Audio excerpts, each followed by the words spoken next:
Mas toma nota do último dia não aqui de parlamentário não, mas tem parlamentário Manzur, mas tem parlamentário Cruz, mas tem parlamentário Lopes Trump. Turta questionar suspensão que toma lugar no parlamento e não bisa tá persecução política. Mas explica, semana passada, semana que não, que é a procedura ora que trata de suspensão de empregado público. É uma procedura standard, que tem diferentes departamentos envolvidos nessa aqui, para mim que pode chegar a passo assim. De caso aqui, a procedura aguardo encaminhar maneira que a lei estipula.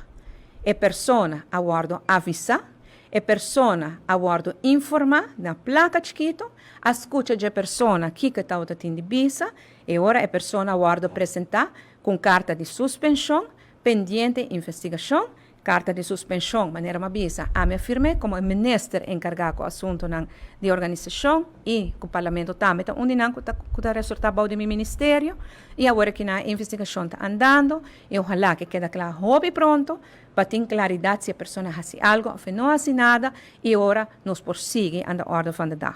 Se lamentar que o parlamentário Manzur, e especialmente mita paraqueto na parlamentário Manzur e parlamentário Cruz, passou nada para de persecução política e minha mensagem no parlamentário aqui de oposição, que está fazendo sensação que caso aqui, dois mensagens.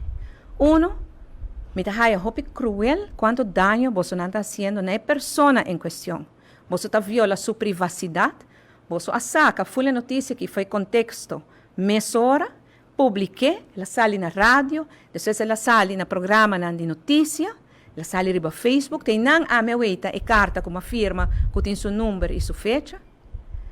Agora que não, o qual que você está fazendo, está arrancando a pessoa, tem mais problema e tem mais na boca do povo para o papel de aceita algo de condenar. Cada pessoa tem direito a sua privacidade e o qual que você está fazendo, querendo que você está jogando um jogo político, não está bom para a pessoa.